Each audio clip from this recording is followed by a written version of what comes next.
And we're live, Marius. So good Fantastic. afternoon, everyone. Good Welcome afternoon. to the fourth episode in Rhetoric Remix, where we talk to experts from around the world on some aspect of rhetoric.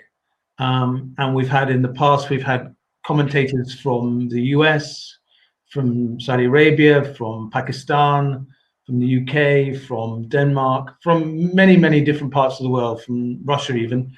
So, and of course, China most recently. So it's a great pleasure today to be with Mariusz Zagórski from Poland. Mariusz is a great supporter of World Speech Day in Poland, and so it's a particular pleasure to see him and have him here.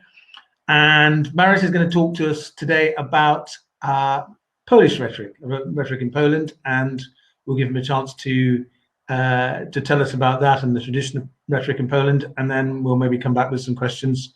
But a great pleasure to see you. Thank you so much for contributing today, Mariusz. Thank you for the invitation, and I'm really glad to be here and to talk to you about rhetoric in Poland. So Polish rhetoric, I would say it's pretty much the rhetoric of ideas, of big words and great ideas that drive our imagination. And I think it goes back to the 16th century, when Poland became a republic with parliament, with rule of law. So it was monarchy, but with no dynasty, and kings were we say elected, but actually hired by parliament from Poland or from abroad. The first one was French, Henri de Valois, who became later the King of France. We had a Hungarian king, some Swedish kings, some Saxons, some Polish as well. But it was republic, and it was called and labeled so, the republic, and people didn't use much the word Poland. They said rather the republic, and we have wonderful speeches from that time explaining this idea that it's not ethnicity, it's not religion, it's the republic that unites us, the idea of the republic. It survived for over 200 years, when eventually Poland was divided by Russia, Prussia, and Austria for over 100 years, and then they had 100 years, and then we had another big idea, which drew our imagination, which led us, and it was independence. The independence regained in 1918 after the First World War. And we had the new republic called actually the independent. This independence was lost again in 1939. And after that, after the Second World War, we had a communist regime imposed over us. And then we came up with another big idea, and it was solidarity, this great solidarity movement, this emblem, the word solidarity with a white, red flag over it. So it looked like, so it was a sign that gave us hope, and also a metaphor, and this is perhaps even more important. It was a metaphor of all we felt at that time and all we missed at that time. So I think we are a nation that understands and can appreciate the power of big ideas, of words, and we can use it so that when the leader of Solidarity, Lech Wałęsa, was supposed to speak in US Congress in 1989, people who wrote this speech came up with a brilliant idea that it should begin with the phrase, "we the people." just like American Constitution.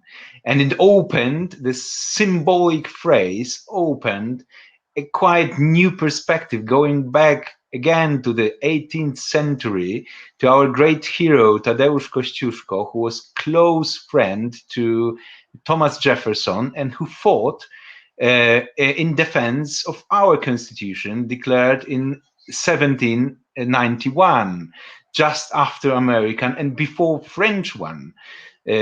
So it's all very symbolic, and even this that tomorrow we will celebrate the Constitution Day, the next anniversary of this act of the Constitution of 1791. So we can understand symbolic, and we can use it, and we can even denounce it when necessary, because sometimes, of course, this big idea and big words are misused.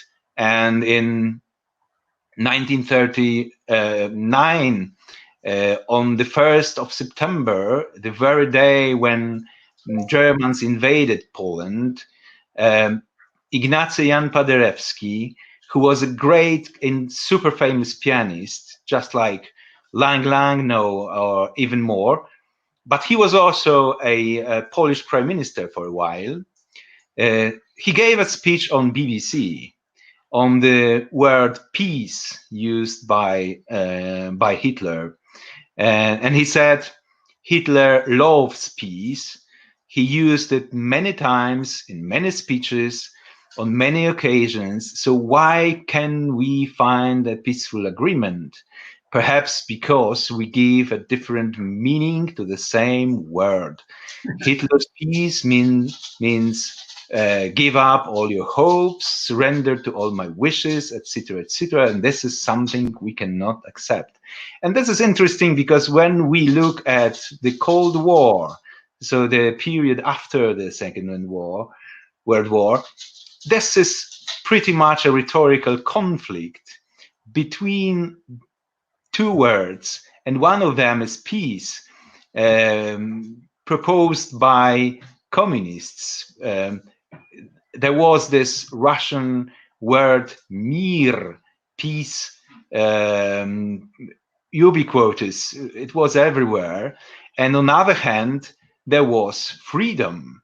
And just like in Patrick Henry's famous speech back in 18th century, give me freedom or give me death, I'm not interested in peace, which is not even present.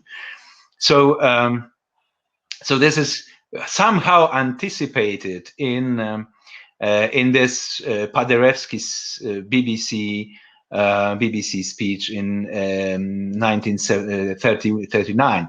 And when speaking of the Second World War, I'd like to mention a British speech about Poland from that period, delivered in Commons on the 3rd of September 1939 by Arthur Greenwood, who was at that time a deputy leader of the Labour Party. And he gave a speech 3rd of September saying that for 54 hours, Poland has stood alone at the portals of civilization, defending us, defending all free nations, defending all that we stand for and all that we hold dear. And he says, to her we say, so uses personification, to her we say, our hearts are with you. And I think it's remarkable and it's exceptional, not only because it's a great speech about Poland, but this is also a speech written in a way we tend to think and to speak in an allegorical, symbolic, and metaphorical way. So that's why I decided to mention this as well.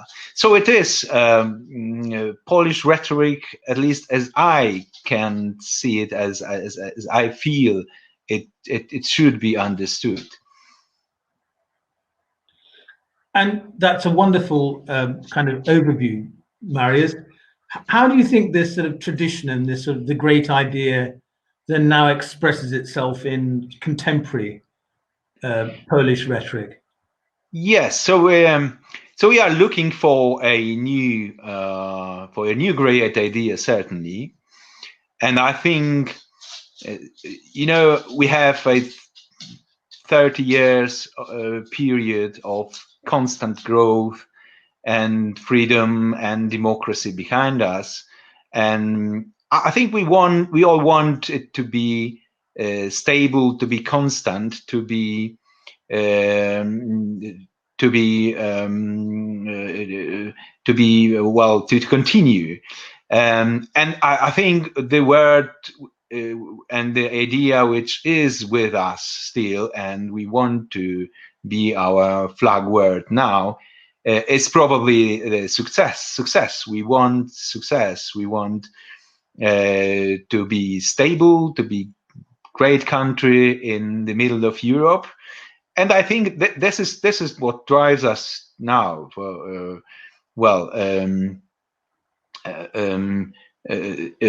we work hard to achieve a success. So that's I would describe the Polish people now this way. And well, I'm convinced this is again the next big idea, big word that it's with us now.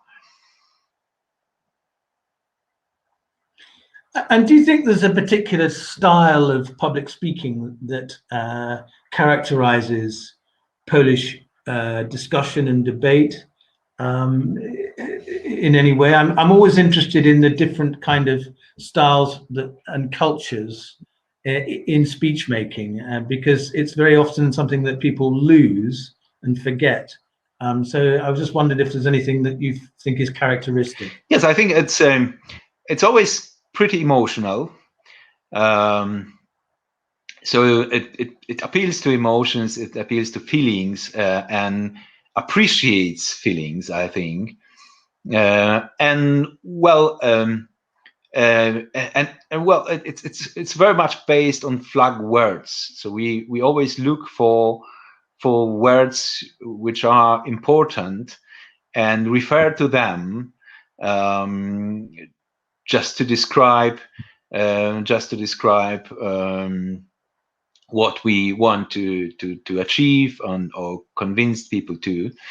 I think it's also very metaphorical. So we even in everyday communication, even in business communication, we like using metaphors, which creates sometimes a problem. We are not so straightforward. We are very periphrastic in what we say. So we use metaphors, we use allegories. That's probably characteristic when it comes to style of Polish rhetoric. Right. And what about public attitudes towards rhetoric? Because I think one can sense that there are different attitudes in different nations. I suspect that there is still a kind of cultural belief in public speaking in for instance in the United States and some parts of Europe. There's a sort of cynicism, I think, that's grown up partly, I think, as a result of the speeches of the Second World War. Do you think that's still the case? Do you think that there's a public cynicism towards public speaking, or do they kind of get it? I think people in Poland wanted to be sincere very much. So then it always not well seen, well received when, for instance, when a speech is read by someone, by speakers. So it's Right. So people rather expect it to be people to talk because otherwise they suspect it's not sincere. It's something that someone else wrote for the person, and so on, so on. So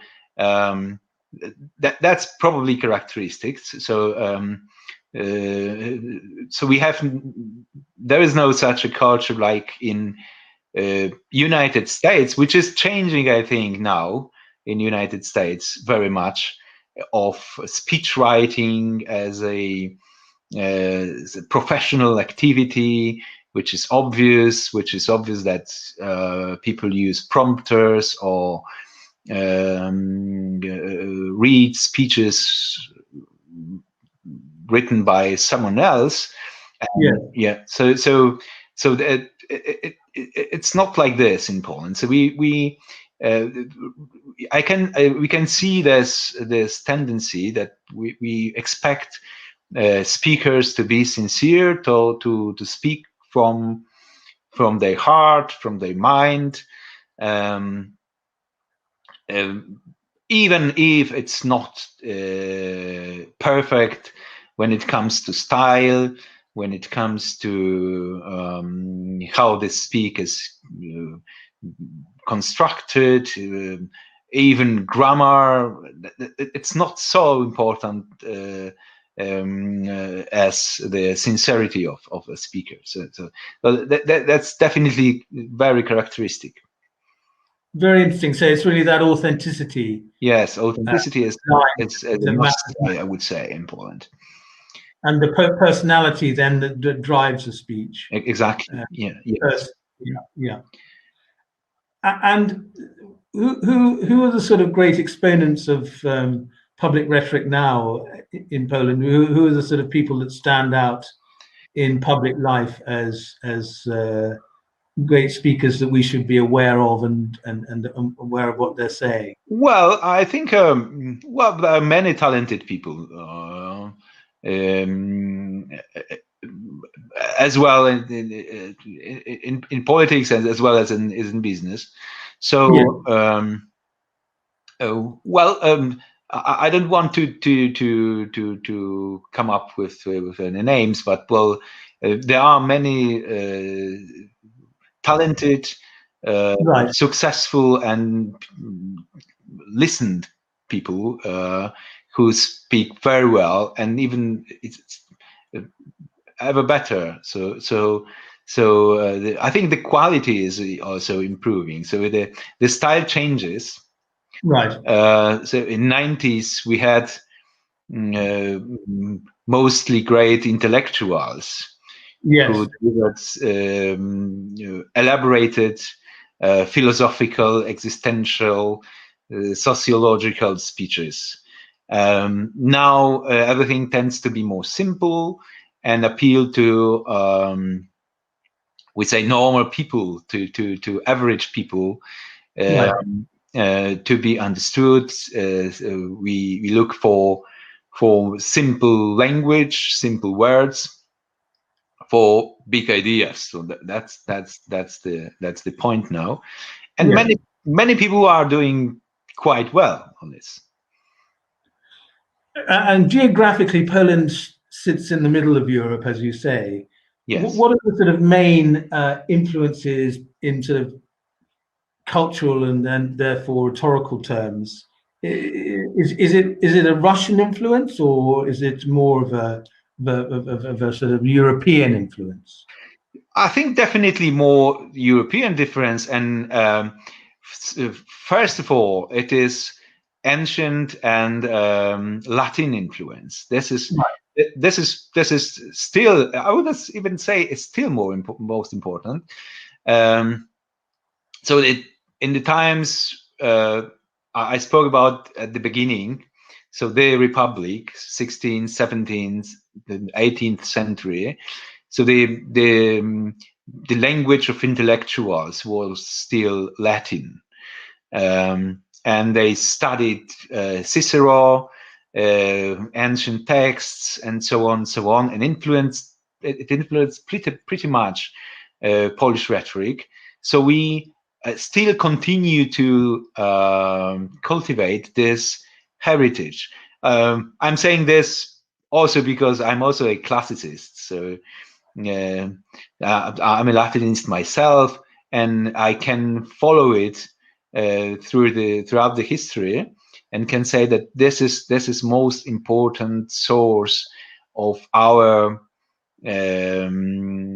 way of thinking, a way of speaking as well. I wouldn't say, for instance, that there is any. I cannot point out any Russian influence in rhetoric in Poland, or even other one.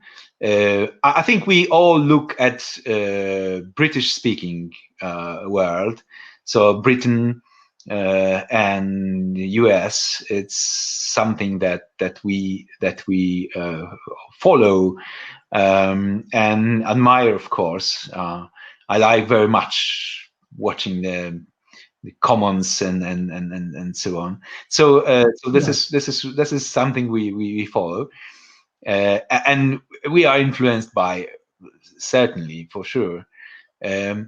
So the ancient one, of classical rhetoric of Cicero, and the modern one of the English-speaking world. I think these are two main sources that influence our rhetoric now. Fascinating, the classical influence. If I may, what are the sort of some of the great speeches of Poland? You mentioned Lech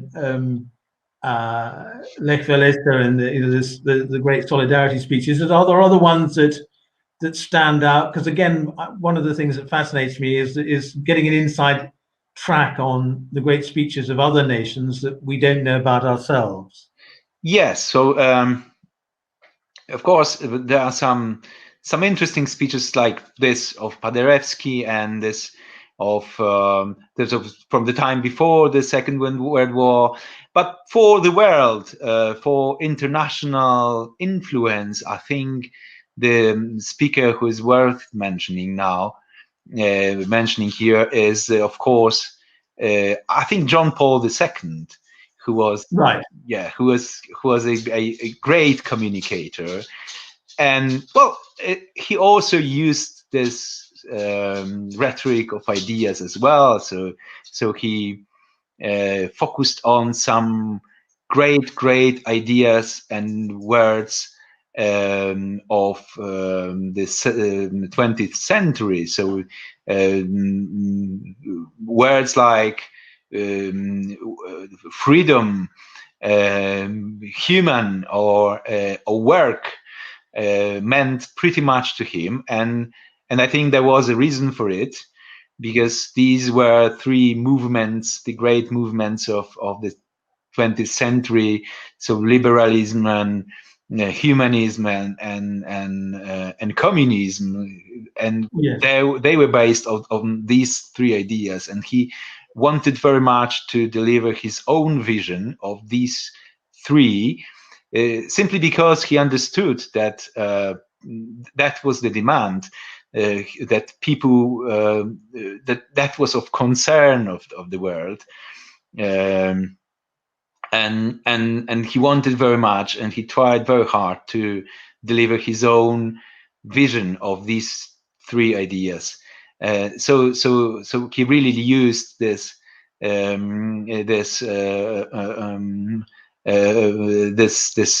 rhetoric of ideas, as I continue to say it.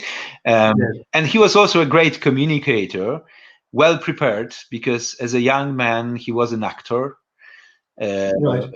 He graduated in Polish studies, so he was a great speaker and really knew how to write speeches and how to deliver them to the world. So this is certainly a person worth mentioning here. Yes, it's fascinating that one comes back again and again to this idea that speeches do change the world, that they can have an enormous influence on the way that ideas are spread, but also they can shape the way that people view the future and the things that they hold important. Yes, that's true. That's true. And this is a good example. I think he changed the world somehow, and made it, well, a bit better place, I think. Well, so with words, Yeah. Everything starts with words. So Indeed. good things and bad things, everything, ideas and words are at the beginning. Then Exactly. building, cars, inventions, other things constructed. I met one day. I travel a lot through the country, and going by bus. I met once a girl who told me that a Polish girl who was an engineer in somewhere in the world, leading the team. Designing jet engines. It was a very interesting person, and he told me a bit about her work. And when she heard about that I'm a specialist in communication, so he repeated again and again, saying about her work, that when I speak to my people, so jet engine design also starts with words, starts with speaking to people. So this is the best example, I think, to confirm what you just said. Thank you, Marius. Well, thank you so much for your wonderful contribution on Poland and Polish rhetoric today, which is a lovely illumination, and as always, opens our eyes to other traditions and other ways of approaching public speaking, and it's fascinating. And thank you so much, Marius, for your contribution, and it's a great pleasure to have been with you today. Thank you very much. Pleasure was mine. And if I may use the opportunity to thank you very much for this great idea, which is the World Speech Day.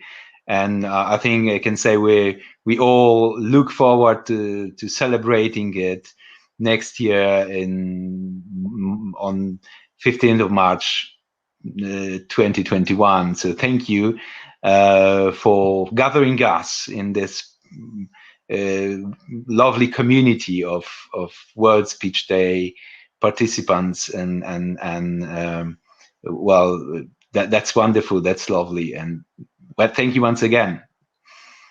Thank you, Marius. Well, although World Speech Day 2020 was somewhat curtailed, World Speech Day 2021 will be, I'm sure, quite magnificent, and we'll look forward to your contribution. They definitely will. Thanks. Yes. Marvelous. Thank you so much. Bye, Marius. Thank you very much. Bye-bye.